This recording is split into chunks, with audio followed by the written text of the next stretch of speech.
All right, so next thing we're looking at here is going to be our uh, analogous and warm to cool intervals. So you notice I deleted the 5 squares in between. Depending on how you want to do this, you can do it any number of ways. I prefer to do it this way, and then you just need to use your blend tool. Go up to Object, Blend, Blend Options, and set the specified steps to 5 because that's how many you wiped out of the middle, and then we're good. So what I'm going to do is I'm going to stick red over here. I want to go warmest over here. All of these on the left should be the warmer of the two hues, the lighter of the two colors, and the brighter of the two colors. So let's just as a class, it's a lot easier to make that more uniform. I'm just going to keep this nice and bright red. We know analogous is 60 degrees, so I'm just going to push that all the way to 60. You can't, I mean, a 60 degree wedge is as far as you can go. And that's going to be, sort of present in all of these. And so 60 degree wedge, and if I stick yellow in there, that looks good. It's the cooler color, but what's wrong with that? Well, I said we needed to have the darker color over here. This needs to be lighter and brighter.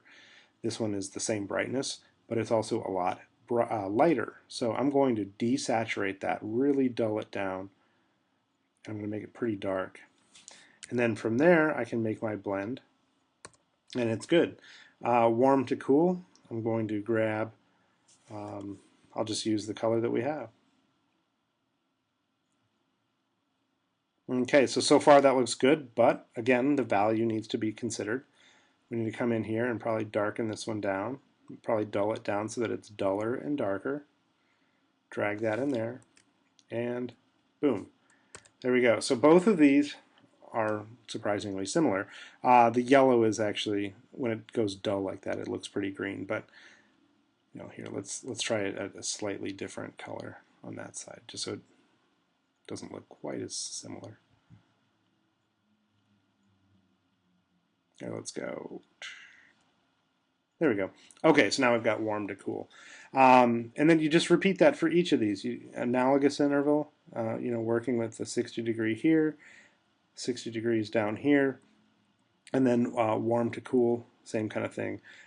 With the additive and subtractive color wheel, everything on the top of the additive wheel is warm, everything on the bottom is cold or cool. Subtractive is completely inversed, so anything down here is going to be warm, anything up here is going to be cool. So when I'm looking at these, I should see 6 intervals that flow smoothly from one hue to the next, and over here should be a lighter color than over here, a brighter color, and a lighter color. So hue, saturation, and value all get factored in. Once you're done, I think then if everything looks good, then you should be able to start playing around with color on assignment 3. And depth is a huge part of this. We do the light, bright, warm on one side and the dark, dull, cool on the other because that's what creates depth. So we need to make sure that's kind of going down on this one here. So let me know if you have any questions, but I think you're good to go.